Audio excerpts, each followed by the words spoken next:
英語聞き流しリスニング、英語テキストと MP3 音声ダウンロードはホームページからご利用いただけます。88thpp.com 88thpp.com 10. A grandmama. The following evening great expectation reigned in the house. Tinette had put on a new cap, Sebastian was placing footstools in front of nearly every armchair, and Miss Rottenmeier walked with great dignity about the house, inspecting everything. When the carriage at last drove up, the servants flew downstairs, followed by Miss Rottenmeier in more measured step. Heidi had been sent to her room to await further orders, but it was not long before Tinette opened the door and said brusquely, "Go into the study." The grandmama, with her kind and loving way, immediately befriended the child and made her feel as if she had known her always. To the housekeeper's great mortification, she called the child Heidi, remarking to Miss Rottenmeier, "If somebody's name is Heidi, I call her so." The housekeeper soon found that she had to respect the grandmother's ways and opinions. Mrs. Seesman always knew what was going on in the house the minute she entered it. On the following afternoon Clara was resting and the old lady had shut her eyes for 5 minutes, when she got up again and went into the dining room. With a suspicion that the housekeeper was probably asleep, she went to this lady's room, knocking loudly on the door. After a while somebody stirred inside, and with a bewildered face Miss Rottenmeier appeared, staring at the unexpected visitor. "Rottenmeier, where is the child? How does she pass her time?" "I want to know," said Mrs. Seesman. "She just sits in her room, not moving a finger. She has not the slightest desire to do something useful, and that is why she thinks of such absurd things that one can hardly mention them in polite society. I should do exactly the same thing, if I were left alone like that. Please bring her to my room now. I want to show her some pretty books I have brought with me." That is just the trouble. What should she do with books? In all this time she has not even learned the A, B, C, for it is impossible to instill any knowledge into this being. If Mr. Candidate was not as patient as an angel, he would have given up teaching her long ago. How strange. "The child does not look to me like one who cannot learn the A, B, C," said Mrs. Seesman. "Please fetch her now, we can look at the pictures anyway." The housekeeper was going to say more, but the old lady had turned already and gone to her room. She was thinking over what she had heard about Heidi, making up her mind to look into the matter. Heidi had come and was looking with wondering eyes at the splendid pictures in the large books that Grandmama was showing her. Suddenly she screamed aloud, for there on the picture she saw a peaceful flock grazing on a green pasture. In the middle a shepherd was standing, leaning on his crook. The setting sun was shedding a golden light over everything. With glowing eyes Heidi devoured the scene, but suddenly she began to sob violently. The grandmama took her little hand in hers and said in the most soothing voice, "Come, child, you must not cry. Did this remind you of something? Now stop, and I'll tell you the story tonight. There are lovely stories in this book, that people can read and tell. Dry your tears now, darling, I must ask you something. Stand up now and look at me. Now we are merry again." Heidi did not stop at once, but the kind lady gave her ample time to compose herself, saying from time to time, "Now it's all over. Now we'll be merry again." When the child was quiet at last, she said, "Tell me now how your lessons are going. What have you learnt, child, tell me?" "Nothing," Heidi sighed, "but I knew that I never could learn it." "What is it that you can't learn?" "I can't learn to read, it is too hard." "What next?" "Who gave you this information?" "Peter told me, and he tried over and over again, but he could not do it, for it is too hard." "Well, what kind of boy is he?" "Heidi, you must not believe what Peter tells you, but try for yourself. I am sure you had your thoughts elsewhere when Mr. Candidate showed you the letters." "It's no use," Heidi said with such a tone as if she was resigned to her fate. "I am going to tell you something, Heidi," said the kind lady now. "You have not learned to read because you have believed what Peter said. You shall believe me now, and I prophesy that you will learn it in a very short time, as a great many other children do that are like you and not like Peter. When you can read, I am going to give you this book. You have seen the shepherd on the green pasture, and then you'll be able to find out all the strange things that happened to him. Yes, you can hear the whole story, and what he does with his sheep and his goats. You would like to know, wouldn't you, Heidi?" Heidi had listened attentively, and said now with sparkling eyes, "If I could only read already. It won't be long, I can see that. Come now and let us go to Clara." With that they both went over to the study. Since the day of Heidi's attempted flight a great change had come over the child. She had realized that it would hurt her kind friends if she tried to go home again. She knew now that she could not leave, as her Aunt Detta had promised, for they all, especially Clara and her father and the old lady, would think her ungrateful. But the burden grew heavier in her heart and she lost her appetite, and got paler and paler. She could not get to sleep at night from longing to see the mountains with the flowers and the sunshine, and only in her dreams she would be happy. When she woke up in the morning, she always found herself on her high white bed, far away from home. Burying her head in her pillow, she would often weep a long, long time. Mrs. Seesman had noticed the child's unhappiness, but let a few days pass by, hoping for a change. But the change never came, and often Heidi's eyes were red even in the early morning. So she called the child to her room one day and said, with great sympathy in her voice, "Tell me, Heidi, what is the matter with you? What is making you so sad?" But as Heidi did not want to appear thankless, she replied sadly, "I can't tell you." "No? Can't you tell Clara perhaps?" "Oh, no, I can't tell anyone," Heidi said, looking so unhappy that the old lady's heart was filled with pity. "I tell you something, little girl," she continued. "If you have a sorrow that you cannot tell to anyone, you can go to our Father in heaven. You can tell him everything that troubles you, and if we ask him he can help us and take our suffering away. Do you understand me, child? Don't you pray every night?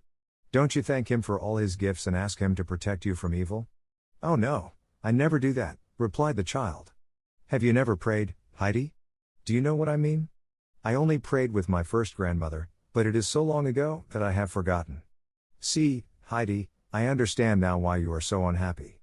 We all need somebody to help us, and just think how wonderful it is to be able to go to the Lord when something distresses us and causes us pain. We can tell him everything and ask him to comfort us when nobody else can do it. He can give us happiness and joy." Heidi was gladdened by these tidings, and asked, "Can we tell him everything, everything?" "Yes, Heidi, everything." The child, withdrawing her hand from the grandmamma, said hurriedly, "Can I go now?" "Yes, of course," was the reply, and with this Heidi ran to her room. Sitting down on a stool she folded her hands and poured out her heart to God, imploring him to help her and let her go home to her grandfather. About a week later, Mr. Candida asked to see Mrs. Seesman, to tell her of something unusual that had occurred. Being called to the ladies' room, he began, "Mrs. Seesman, something has happened that I never expected," and with many more words the happy grandmamma was told that Heidi had suddenly learned to read with the utmost correctness, most rare with beginners. "Many strange things happen in this world," Mrs. Seesman remarked, while they went over to the study to witness Heidi's new accomplishment. Heidi was sitting close to Clara, reading her a story. She seemed amazed at the strange, new world that had opened up before her. At supper Heidi found the large book with the beautiful pictures on her plate, and looking doubtfully at grandmamma, she saw the old lady nod. "Now it belongs to you, Heidi," she said. "Forever? Also when I am going home?" Heidi inquired, confused with joy. "Certainly, forever," the grandmamma assured her. "Tomorrow we shall begin to read it." "But Heidi, you must not go home." "No, not for many years," Clara exclaimed, "especially when grandmamma goes away. You must stay with me." Heidi still looked at her book before going to bed that night, and this book became her dearest treasure. She would look at the beautiful pictures and read all the stories aloud to Clara. Grandmamma would quietly listen and explain something here and there, making it more beautiful than before.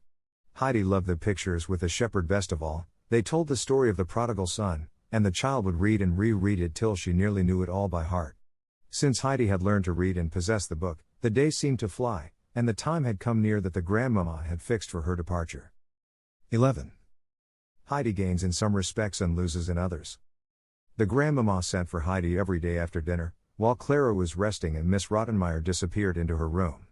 She talked to Heidi and amused her in various ways, showing her how to make clothes for pretty little dolls that she had brought. Unconsciously Heidi had learned to sew, and made now the sweetest dresses and coats for the little people out of lovely materials the grandmamma would give her. Often Heidi would read to the old lady, for the oftener she read over the stories the dearer they became to her.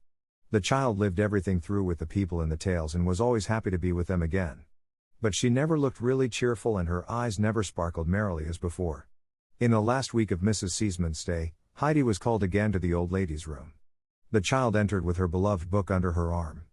Mrs. Seesman drew Heidi close to her, and laying the book aside, she said, "Come, child, and tell me why you are so sad. Do you still have the same sorrow?" "Yes," Heidi replied. "Did you confide it to our Lord?" "Yes." "Do you pray to him every day that he may make you happy again and take your affliction away?" "Oh no, I don't pray any more." "What do I hear, Heidi? Why don't you pray?" "It does not help, for God has not listened." "I don't wonder," she added, "for if all the people in Frankfurt pray every night, he cannot listen to them all." I am sure he has not heard me. Really? Why are you so sure?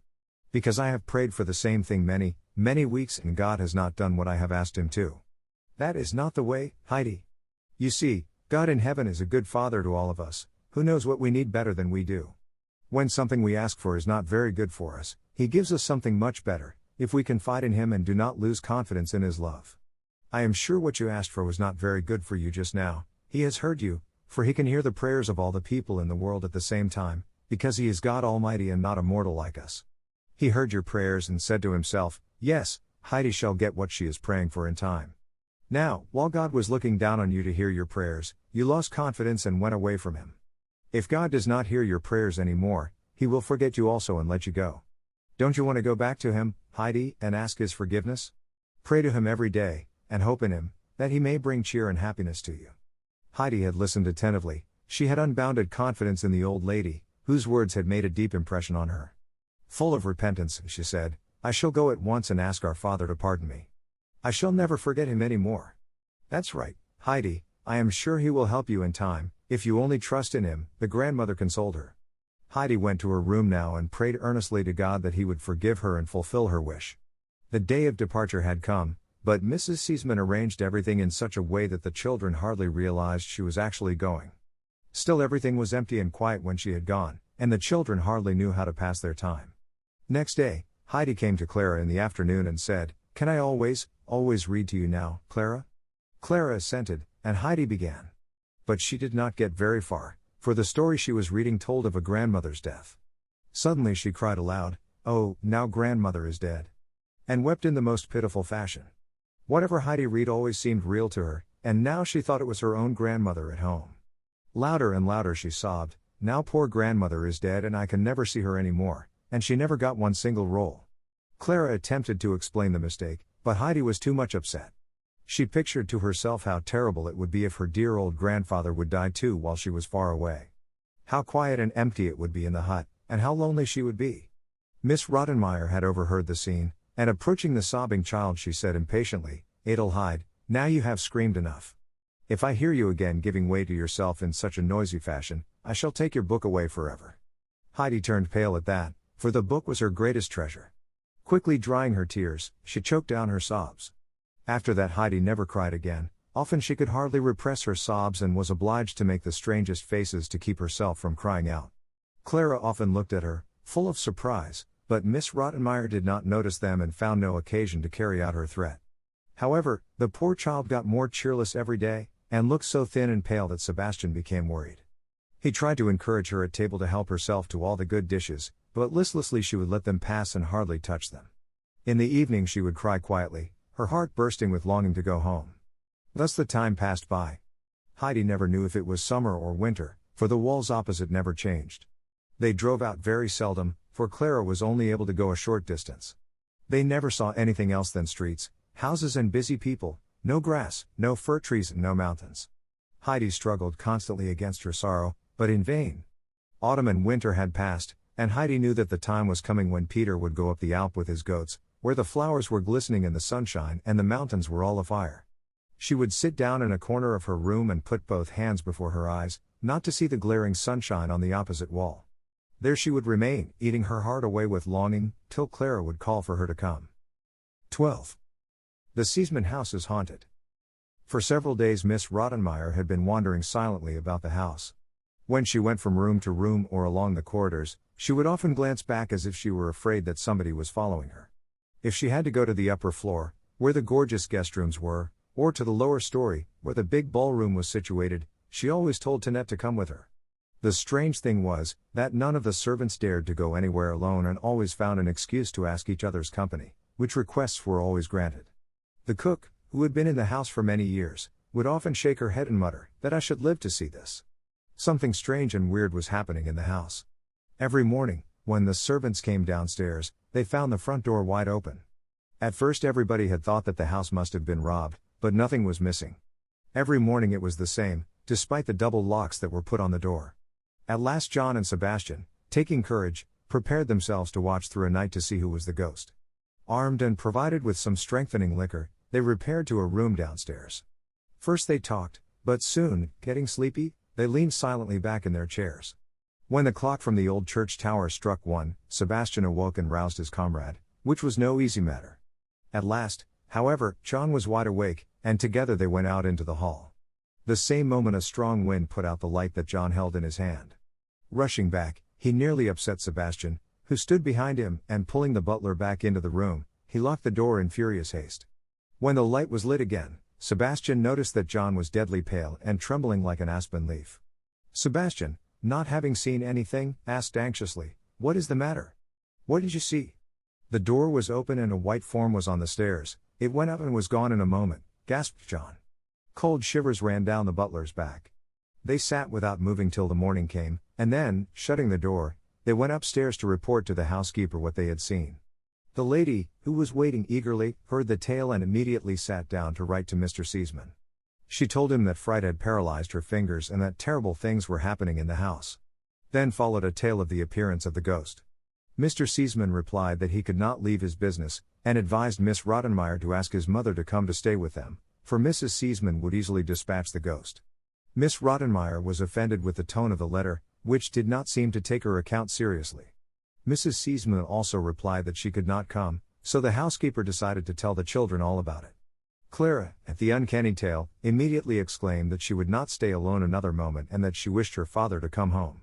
The housekeeper arranged to sleep with the frightened child, while Heidi, who did not know what ghosts were, was perfectly unmoved. Another letter was dispatched to Mr. Seesman, telling him that the excitement might have serious effects on his daughter's delicate constitution, and mentioning several misfortunes that might probably happen if he did not relieve the household from this terror. This brought Mr. Seesman. Going to his daughter's room after his arrival, he was overjoyed to see her as well as ever. Clara was also delighted to see her father. "What new tricks has the ghost played on you, Miss Rottenmeier?" asked Mr. Seesman with a twinkle in his eye. "It is no joke, Mr. Seesman," replied the lady seriously. "I am sure you will not laugh tomorrow. Those strange events indicate that something secret and horrible has happened in this house in days gone by." "Is that so?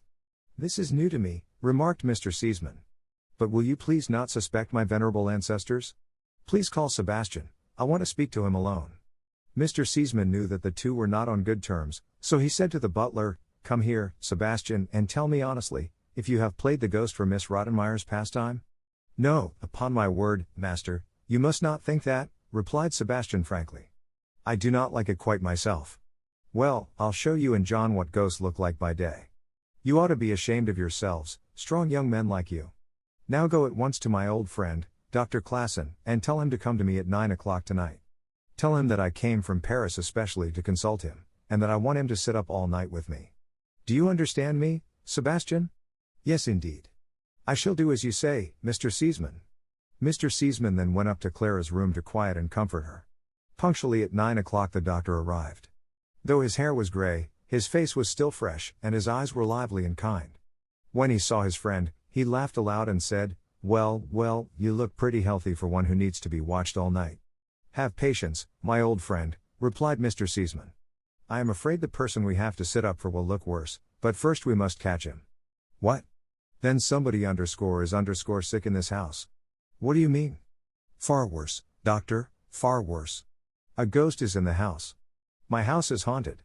When the doctor laughed, Mr. Seesman continued, "I call that sympathy. I wish my friend Miss Rottenmeier could hear you. She is convinced that an old Seesman is wandering about, expiating some dreadful deed." "How did she make his acquaintance?" asked the doctor, much amused. Mr. Seesman then explained the circumstances. He said that the matter was either a bad joke which an acquaintance of the servants was playing in his absence, or it was a gang of thieves, who, after intimidating the people, would surely rob his house by and by. With these explanations they entered the room where the two servants had watched before. A few bottles of wine stood on the table and 2 bright candelabras shed a brilliant light. 2 revolvers were ready for emergencies. They left the door only partly open, for too much light might drive the ghost away. Then, sitting down comfortably, the 2 men passed their time by chatting, taking a sip now and then. "The ghost seems to have spied us and probably won't come today," said the doctor. "We must have patience. It is supposed to come at 1, replied his friend. So they talked till 1 o'clock. Everything was quiet, and not a sound came from the street. Suddenly the doctor raised his finger. "S.H. Seesman, don't you hear something?" While they both listened, the bar was unfastened, the key was turned, and the door flew open. Mr. Seaman seized his revolver.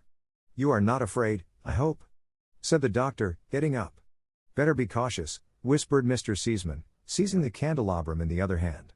The doctor followed with his revolver and the light, and so they went out into the hall. On the threshold stood a motionless white form, lighted up by the moon. "Who is there?" thundered the doctor, approaching the figure. It turned and uttered a low shriek. There stood Heidi, with bare feet and in her white nightgown, looking bewildered at the bright light and the weapons. She was shaking with fear, while the two men were looking at her in amazement. "Seaman, this seems to be your little water carrier," said the doctor. "Child, what does this mean?" asked Mr. Seaman. "What did you want to do? Why have you come down here?" Pale from fright, Heidi said, "I do not know." The doctor came forward now. "Seaman, this case belongs to my field. Please go and sit down while I take her to bed." Putting his revolver aside, he led the trembling child upstairs. "Don't be afraid, just be quiet. Everything is all right, don't be frightened." When they had arrived in Heidi's room, the doctor put the little girl to bed, covering her up carefully. Drawing a chair near the couch, he waited till Heidi had calmed down and had stopped trembling. Then taking her hand in his, he said kindly, "Now everything is all right again. Tell me where you wanted to go." "I did not want to go anywhere," Heidi assured him. "I did not go myself, only I was there all of a sudden." "Really? Tell me, what did you dream?" "Oh, I have the same dream every night. I always think I am with my grandfather again and can hear the fir trees roar. I always think how beautiful the stars must be, and then I open the door of the hut, and oh, it is so wonderful. But when I wake up I am always in Frankfurt." Heidi had to fight the sobs that were rising in her throat. "Does your back or your head hurt you, child?" "No, but I feel as if a big stone was pressing me here." "As if you had eaten something that disagreed with you?" "Oh no, but as if I wanted to cry hard." "So, and then you cry out, don't you?" "Oh no, I must never do that, for Miss Rottenmeier has forbidden it." "Then you swallow it down?" "Yes." "Do you like to be here?" "Oh yes," was the faint, uncertain reply. "Where did you live with your grandfather?" "Up on the Alp." "But wasn't it a little lonely there?"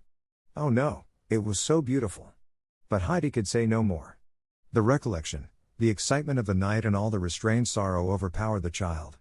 The tears rushed violently from her eyes and she broke out into loud sobs. The doctor rose, and soothing her, said, "It won't hurt to cry, you'll go to sleep afterward, and when you wake up everything will come right." Then he left the room. Joining his anxious friend downstairs, he said, "Seaman, the little girl is a sleepwalker, and has unconsciously scared your whole household. Besides, she is so homesick that her little body has wasted away. We shall have to act quickly. The only remedy for her is to be restored to her native mountain air. This is my prescription, and she must go tomorrow." "What, sick, a sleepwalker, and wasted away in my house? Nobody even suspected it. You think I should send this child back in this condition, when she has come in good health?" "No, doctor, ask everything but that.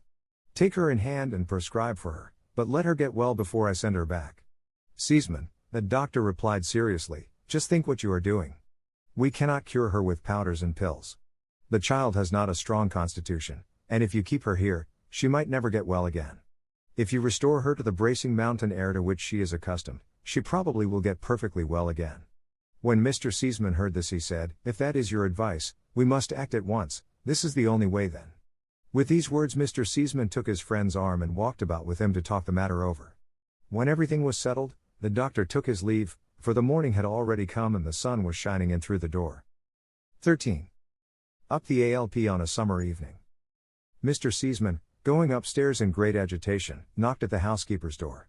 He asked her to hurry, for preparations for a journey had to be made. Miss Rottenmeier obeyed the summons with the greatest indignation, for it was only 4:30 in the morning. She dressed in haste, though with great difficulty, being nervous and excited. All the other servants were summoned likewise, and one and all thought that the master of the house had been seized by the ghost and that he was ringing for help. When they had all come down with terrified looks, they were most surprised to see Mr. Seaman fresh and cheerful, giving orders. John was sent to get the horses ready and Tinette was told to prepare Heidi for her departure while Sebastian was commissioned to fetch Heidi's aunt. Mr. Seaman instructed the housekeeper to pack a trunk in all haste for Heidi.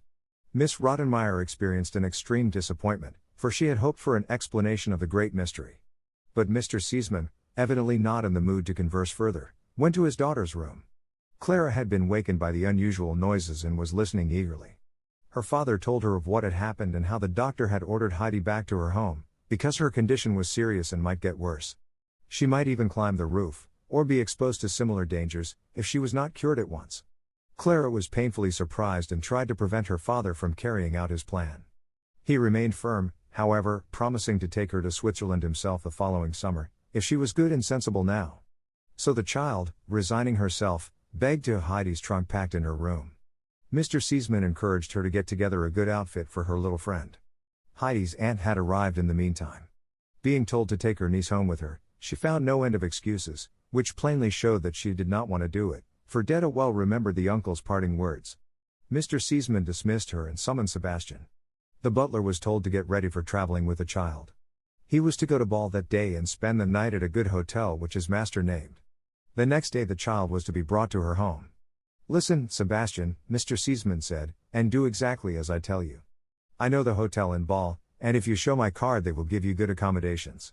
Go to the child's room and barricade the windows, so that they can only be opened by the greatest force. When Heidi has gone to bed, lock the door from outside, for the child walks in her sleep and might come to harm in the strange hotel. She might get up and open the door. Do you understand?" "Oh!" "Oh!" "So it was she!" exclaimed the butler. "Yes, it was. You are a coward, and you can tell John he is the same. Such foolish men, to be afraid." With that Mr. Seesman went to his room to write a letter to Heidi's grandfather. Sebastian, feeling ashamed, said to himself that he ought to have resisted John and found out alone. Heidi was dressed in her Sunday frock and stood waiting for further commands. Mr. Seesman called her now. "Good morning, Mr. Seesman," Heidi said when she entered. "What do you think about it, little one?" he asked her. Heidi looked up to him in amazement. "You don't seem to know anything about it," laughed Mr. Seesman. Tinette had not even told the child, for she thought it beneath her dignity to speak to the vulgar Heidi. "You are going home today?" "Home?" Heidi repeated in a low voice. She had to gasp, so great was her surprise. "Wouldn't you like to hear something about it?" asked Mr. Seesman, smiling.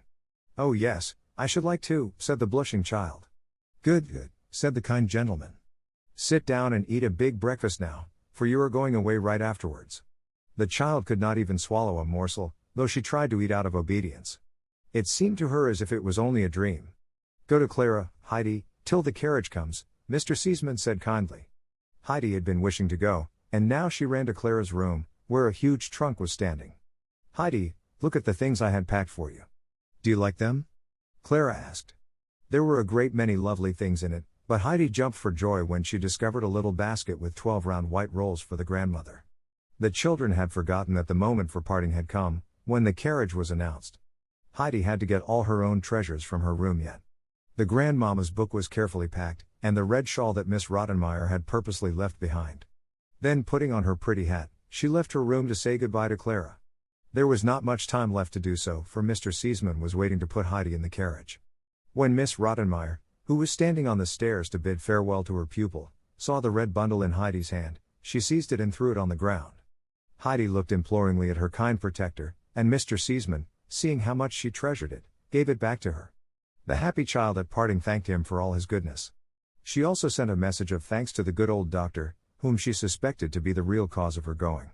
While Heidi was being lifted into the carriage, Mr. Seesman assured her that Clara and he would never forget her. Sebastian followed with Heidi's basket and a large bag with provisions. Mr. Seesman called out, "Happy journey!" and the carriage rolled away. Only when Heidi was sitting in the train did she become conscious of where she was going. She knew now that she would really see her grandfather and the grandmother again, also Peter and the goats. Her only fear was that the poor blind grandmother might have died while she was away. The thing she looked forward to most was giving the soft white rolls to the grandmother. While she was musing over all these things, she fell asleep. In Ball she was roused by Sebastian, for there they were to spend the night. The next morning they started off again, and it took them many hours before they reached Meienfeld. When Sebastian stood on the platform of the station, he wished he could have traveled further in the train rather than have to climb a mountain. The last part of the trip might be dangerous, for everything seemed half wild in this country. Looking round, he discovered a small wagon with a lean horse. A broad-shouldered man was just loading up large bags, which had come by the train. Sebastian, approaching the man, asked some information concerning the least dangerous ascent to the Alp. After a while it was settled that the man should take Heidi and her trunk to the village and see to it that somebody would go up with her from there. Not a word had escaped Heidi, until she now said, "I can go up alone from the village. I know the road." Sebastian felt relieved, and calling Heidi to him, presented her with a heavy roll of bills and a letter for the grandfather. These precious things were put at the bottom of the basket, under the rolls, so that they could not possibly get lost. Heidi promised to be careful of them and was lifted up to the cart. The two old friends shook hands and parted, and Sebastian, with a slightly bad conscience for having deserted the child so soon, sat down on the station to wait for a returning train. The driver was no other than the village baker, who had never seen Heidi but had heard a great deal about her. He had known her parents and immediately guessed she was the child who had lived with the almuncle. Curious to know why she came home again, he began a conversation. "Are you Heidi, the child who lived with the almuncle?" "Yes." "Why are you coming home again? Did you get on badly?" "Oh no, nobody could have got on better than I did in Frankfurt." "Then why are you coming back?" "Because Mr. Seesman let me come." "Who? Why didn't you stay?" "Because I would rather be with my grandfather on the Alp than anywhere on earth." "You may think differently when you get there," muttered the baker. "It is strange though, for she must know," he said to himself. They conversed no more, and Heidi began to tremble with excitement when she recognized all the trees on the road and the lofty peaks of the mountains. Sometimes she felt as if she could not sit still any longer, but had to jump down and run with all her might. They arrived at the village at the stroke of 5. Immediately a large group of women and children surrounded the cart, for the trunk and the little passenger had attracted everybody's notice. When Heidi had been lifted down, she found herself held and questioned on all sides. But when they saw how frightened she was, they let her go at last. The baker had to tell of Heidi's arrival with the strange gentleman, and assured all the people that Heidi loved her grandfather with all her heart, let the people say what they would about him. Heidi, in the meantime, was running up the path. From time to time she was obliged to stop, for her basket was heavy and she lost her breath. Her one idea was, if only grandmother still sits in her corner by her spinning wheel! Oh, if she should have died. When the child caught sight of the hut at last, her heart began to beat. The quicker she ran, the more it beat, but at last she tremblingly opened the door. She ran into the middle of the room, unable to utter one tone, she was so out of breath. "Oh God," it sounded from one corner, "our Heidi used to come in like that. Oh, if I just could have her again with me before I die." "Who has come?" "Here I am. Grandmother, here I am," shouted the child, throwing herself on her knees before the old woman. She seized her hands and arms and snuggling up to her did not for joy utter one more word. The grandmother had been so surprised that she could only silently caress the child's curly hair over and over again. "Yes, yes," she said at last, "this is Heidi's hair," and her beloved voice. "Oh my God, I thank thee for this happiness." Out of her blind eyes big tears of joy fell down on Heidi's hand. "Is it really you, Heidi? Have you really come again?" "Yes, yes, grandmother," the child replied. "You must not cry, for I have come and will never leave you any more. Now you won't have to eat hard black bread any more for a little while. Look what I have brought you." Heidi put one roll after another into the grandmother's lap. "Ah, child, what a blessing you bring to me!" the old woman cried. "But you are my greatest blessing yourself, Heidi." Then, caressing the child's hair and flushed cheeks, she entreated, "Just say one more word, that I may hear your voice." While Heidi was talking, Peter's mother arrived, and exclaimed in her amazement, "Surely, this is Heidi. But how can that be?" The child rose to shake hands with Brigitte, who could not get over Heidi's splendid frock and hat. "You can have my hat, I don't want it any more, I have my old one still," Heidi said, pulling out her old crushed straw hat. Heidi had remembered her grandfather's words to Detta about her feather hat, that was why she had kept her old hat so carefully. Brigitte at last accepted the gift after a great many remonstrances. Suddenly Heidi took off her pretty dress and tied her old shawl about her. Taking the grandmother's hand, she said, "Goodbye, I must go home to grandfather now, but I shall come again tomorrow." "Good night, grandmother." "Oh, please come again tomorrow," Heidi implored the old woman, while she held her fast. "Why did you take your pretty dress off?" asked Brigitte. "I'd rather go to grandfather that way, or else he might not know me any more, the way you did." Brigitte accompanied the child outside and said mysteriously, "He would have known you in your frock, you ought to have kept it on. Please be careful, child, for Peter tells us that the uncle never says a word to anyone and always seems so angry." But Heidi was unconcerned, and saying good night, climbed up the path with the basket on her arm. The evening sun was shining down on the grass before her. Every few minutes Heidi stood still to look at the mountains behind her. Suddenly she looked back and beheld such glory as she had not even seen in her most vivid dream. The rocky peaks were flaming in the brilliant light, the snowfields glowed and rosy clouds were floating overhead. The grass was like an expanse of gold, and below her the valley swam in golden mist. The child stood still, and in her joy and transport tears ran down her cheeks. She folded her hands, and looking up to heaven, thanked the Lord that he had brought her home again. She thanked him for restoring her to her beloved mountains, in her happiness she could hardly find words to pray. Only when the glow had subsided, was Heidi able to follow the path again. She climbed so fast that she could soon discover, first the treetops, then the roof, finally the hut. Now she could see her grandfather sitting on his bench, smoking a pipe. Above the cottage the fir trees gently swayed and rustled in the evening breeze. At last she had reached the hut, and throwing herself in her grandfather's arms, she hugged him and held him tight. She could say nothing but grandfather. Grandfather. Grandfather. In her agitation. The old man said nothing either, but his eyes were moist, and loosening Heidi's arms at last, he sat her on his knee. When he had looked at her a while, he said, "So you have come home again, Heidi? Why? You certainly do not look very citified. Did they send you away? Oh no, you must not think that, grandfather. They all were so good to me, Clara, Mr. Seaman and grandmama. But grandfather, sometimes I felt as if I could not bear it any longer to be away from you. I thought I should choke. I could not tell anyone, for that would have been ungrateful. Suddenly, one morning Mr. Seaman called me very early. I think it was the doctor's fault, but I think it is probably written in this letter." With that Heidi brought the letter and the bankroll from her basket, putting them on her grandfather's lap. "This belongs to you," he said, laying the roll beside him. Having read the letter, he put it in his pocket. "Do you think you can still drink milk with me, Heidi?" he asked, while he stepped into the cottage. "Take your money with you, you can buy a bed for it and clothes for many years." "I don't need it at all, grandfather," Heidi assured him. "I have a bed and Clara has given me so many dresses that I shan't need any more all my life. Take it and put it in the cupboard, for you will need it some day." Heidi obeyed, and danced around the hut in her delight to see all the beloved things again. Running up to the loft, she exclaimed in great disappointment, "Oh grandfather, my bed is gone." "It will come again," the grandfather called up from below. "How could I know that you were coming back? Get your milk now." Heidi, coming down, took her old seat. She seized her bowl and emptied it eagerly, as if it was the most wonderful thing she had ever tasted. "Grandfather, our milk is the best in all the world." Suddenly Heidi, hearing a shrill whistle, rushed outside, as Peter and all his goats came racing down. Heidi greeted the boy, who stopped, rooted to the spot, staring at her. Then she ran into the midst of her beloved friends, who had not forgotten her either. Schwanley and Barley bleated for joy, and all her other favorites pressed near to her. Heidi was beside herself with joy, and caressed little Snowhopper and patted Thistlefinch, till she felt herself pushed to and fro among them. "Peter, why don't you come down and say good night to me?" Heidi called to the boy. "Have you come again?" he exclaimed at last. Then he took Heidi's proffered hand and asked her, as if she had been always there, "Are you coming up with me tomorrow?"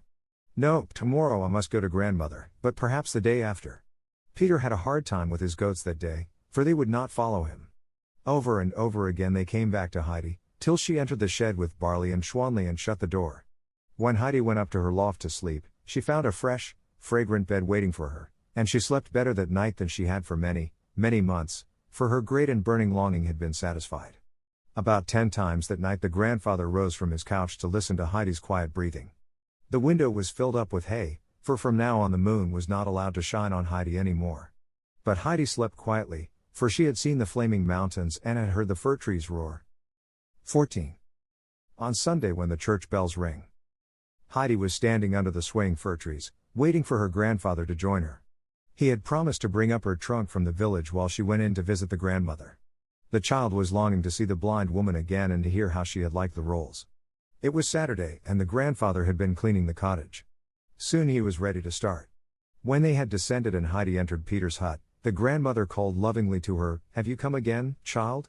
She took hold of Heidi's hand and held it tight. Grandmother then told the little visitor how good the rolls had tasted, and how much stronger she felt already. Brigitte related further that the grandmother had only eaten a single roll, being so afraid to finish them too soon. Heidi had listened attentively, and said, "Now, grandmother, I know what I shall do. I am going to write to Clara and she'll surely send me a whole lot more." But Brigitte remarked, "That is meant well, but they get hard so soon. If I only had a few extra pennies, I could buy some from our baker. He makes them too, but I am hardly able to pay for the black bread." Heidi's face suddenly shone. "Oh grandmother, I have an awful lot of money," she cried. Now I know what I'll do with it. Every day you must have a fresh roll and 2 on Sundays. Peter can bring them up from the village. No, no, child, the grandmother implored. That must not be. You must give it to grandfather and he'll tell you what to do with it. But Heidi did not listen but jumped gaily about the little room, calling over and over again, now grandmother can have a roll every day. She'll get well and strong, and, she called with fresh delight, maybe your eyes will see again, too, when you are strong and well. The grandmother remained silent, not to mar the happiness of the child. Seeing the old hymn book on the shelf, Heidi said, Grandmother, shall I read you a song from your book now? I can read quite nicely. She added after a pause. Oh yes, I wish you would, child. Can you really read? Heidi, climbing on a chair, took down the dusty book from a shelf. After she had carefully wiped it off, she sat down on a stool. What shall I read, grandmother? Whatever you want to, was the reply. Turning the pages, Heidi found a song about the sun, and decided to read that aloud. More and more eagerly she read, while the grandmother, with folded arms, sat in her chair. An expression of indescribable happiness shone in her countenance, though tears were rolling down her cheeks. When Heidi had repeated the end of the song a number of times, the old woman exclaimed, Oh, Heidi, everything seems bright to me again and my heart is light. Thank you, child, you have done me so much good. Heidi looked enraptured at the grandmother's face, which had changed from an old, sorrowful expression to a joyous one. She seemed to look up gratefully, as if she could already behold the lovely, celestial gardens told of in the hymn. Soon the grandfather knocked on the window, for it was time to go. Heidi followed quickly, assuring the grandmother that she would visit her every day now. On the days she went up to the pasture with Peter, she would return in the early afternoon, for she did not want to miss the chance to make the grandmother's heart joyful and light. Brigida urged Heidi to take her dress along, and with it on her arm the child joined the old man and immediately told him what had happened. On hearing of her plan to purchase rolls for the grandmother every day, the grandfather reluctantly consented. At this the child gave a bound, shouting, Oh grandfather, now grandmother won't ever have to eat hard, black bread anymore. Oh, everything is so wonderful now. If God our Father had done immediately what I prayed for, I should have come home at once and could not have brought half as many rolls to grandmother. I should not have been able to read either. Grandmama told me that God would make everything much better than I could ever dream. I shall always pray from now on, the way grandmama taught me. When God does not give me something I pray for, I shall always remember how everything has worked out for the best this time. We'll pray every day, grandfather, won't we, for otherwise God might forget us. And if somebody should forget to do it? Murmured the old man. Oh, he'll get on badly, for God will forget him, too. If he is unhappy and wretched, people don't pity him for they will say, he went away from God, and now the Lord, who alone can help him, has no pity on him. Is that true, Heidi? Who told you so? Grandmama explained it all to me. After a pause the grandfather said, Yes, but if it has happened, then there is no help, nobody can come back to the Lord, when God has once forgotten him. But grandfather, everybody can come back to him, grandmama told me that, and besides there is the beautiful story in my book. Oh grandfather, you don't know it yet, and I shall read it to you as soon as we get home.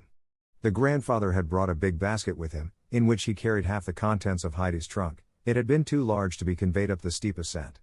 Arriving at the hut and setting down his load, he had to sit beside Heidi, who was ready to begin the tale. With great animation Heidi read the story of the prodigal son, who was happy at home with his father's cows and sheep. The picture showed him leaning on his staff, watching the sunset. Suddenly he wanted to have his own inheritance, and be able to be his own master. Demanding the money from his father, he went away and squandered all. When he had nothing in the world left, he had to go as servant to a peasant, who did not own fine cattle like his father, but only swine. His clothes were rags, and for food he only got the husks on which the pigs were fed. Often he would think what a good home he had left, and when he remembered how good his father had been to him and his own ungratefulness, he would cry from repentance and longing. Then he said to himself, I shall go to my father and ask his forgiveness. When he approached his former home, his father came out to meet him. What do you think will happen now? Heidi asked. You think that the father is angry and will say, Didn't I tell you? But just listen. And his father saw him and had compassion and ran and fell on his neck. And the son said, Father, I have sinned against heaven and in thy sight, and am no more worthy to be called thy son. But the father said to his servants, Bring forth the best robe and put it on him, and put a ring on his hand and shoes on his feet, and bring hither the fatted calf and kill it, and let us eat and be merry, for this my son was dead and is alive again, he was lost, and is found. And they began to be merry. Isn't it a beautiful story, grandfather? Asked Heidi, when he sat silently beside her. "Yes, Heidi, it is," said the grandfather, but so seriously that Heidi quietly looked at the pictures. "Look how happy he is," she said, pointing to it. A few hours later, when Heidi was sleeping soundly, the old man climbed up the ladder. Placing a little lamp beside the sleeping child, he watched her a long, long time. Her little hands were folded and her rosy face looked confident and peaceful. The old man now folded his hands and said in a low voice, while big tears rolled down his cheeks, "Father, I have sinned against heaven and thee, and am no more worthy to be thy son." The next morning found the uncle standing before the door, looking about him over valley and mountain. A few early bells sounded from below and the birds sang their morning anthems. Re-entering the house, he called, "Heidi, get up. The sun is shining. Put on a pretty dress, for we are going to church." That was a new call, and Heidi obeyed quickly. When the child came downstairs in her smart little frock, she opened her eyes wide. "Oh, grandfather," she exclaimed, "I have never seen you in your Sunday coat with the silver buttons. Oh, how fine you look." The old man, turning to the child, said with a smile, "You look nice, too, come now." With Heidi's hand in his they wandered down together. The nearer they came to the village, the louder and richer the bells resounded. "Oh, grandfather, do you hear it? It seems like a big, high feast," said Heidi. When they entered the church, all the people were singing. Though they sat down on the last bench behind, the people had noticed their presence and whispered it from ear to ear. When the pastor began to preach, his words were a loud thanksgiving that moved all his hearers. After the service, the old man and the child walked to the parsonage. The clergyman had opened the door and received them with friendly words. "I have come to ask your forgiveness for my harsh words," said the uncle. "I want to follow your advice to spend the winter here among you. If the people look at me askance, I can't expect any better. I am sure, Mr. Pastor, you will not do so." The pastor's friendly eyes sparkled, and with many a kind word he commended the uncle for this change, and putting his hand on Heidi's curly hair, ushered them out. Thus the people, who had been all talking together about this great event, could see that their clergyman shook hands with the old man. The door of the parsonage was hardly shut, when the whole assembly came forward with outstretched hands and friendly greetings. Great seemed to be their joy at the old man's resolution. Some of the people even accompanied him on his homeward way. When they had parted at last, the uncle looked after them with his face shining as with an inward light. Heidi looked up to him and said, "Grandfather, you have never looked so beautiful." "Do you think so, child?" he said with a smile. "You see, Heidi, I am more happy than I deserve. To be at peace with God and men makes one's heart feel light. God has been good to me, to send you back." When they arrived at Peter's hut, the grandfather opened the door and entered. "How do you do, grandmother?" he called out. "I think we must start to mend again, before the fall wind comes." "Oh my God, the uncle," exclaimed the grandmother in joyous surprise. "How happy I am to be able to thank you for what you have done, uncle." "Thank you, God bless you for it." With trembling joy the grandmother shook hands with her old friend. "There is something else I want to say to you, uncle," she continued. "If I have ever hurt you in any way, do not punish me. Do not let Heidi go away again before I die. I cannot tell you what Heidi means to me." So saying, she held the clinging child to her. "No danger of that, grandmother. I hope we shall all stay together now for many years to come." Brigitte now showed Heidi's feather hat to the old man and asked him to take it back. But the uncle asked her to keep it, since Heidi had given it to her. "What blessings this child has brought from Frankfurt," Brigitte said. "I often wondered if I should not send our little Peter too. What do you think, uncle?" The uncle's eyes sparkled with fun, when he replied, "I am sure it would not hurt Peter. Nevertheless I should wait for a fitting occasion before I sent him." The next moment Peter himself arrived in great haste. He had a letter for Heidi, which had been given to him in the village. What an event, a letter for Heidi! They all sat down at the table while the child read it aloud. The letter was from Clara Seesman, who wrote that everything had got so dull since Heidi left. She said that she could not stand it very long, and therefore her father had promised to take her to regatta this coming fall. She announced that Grandmama was coming too, for she wanted to see Heidi and her grandfather. Grandmama, having heard about the rolls, was sending some coffee, too, so that the grandmother would not have to eat them dry. Grandmama also insisted on being taken to the grandmother herself when she came on her visit. Great was the delight caused by this news, and what with all the questions and plans that followed, the grandfather himself forgot how late it was.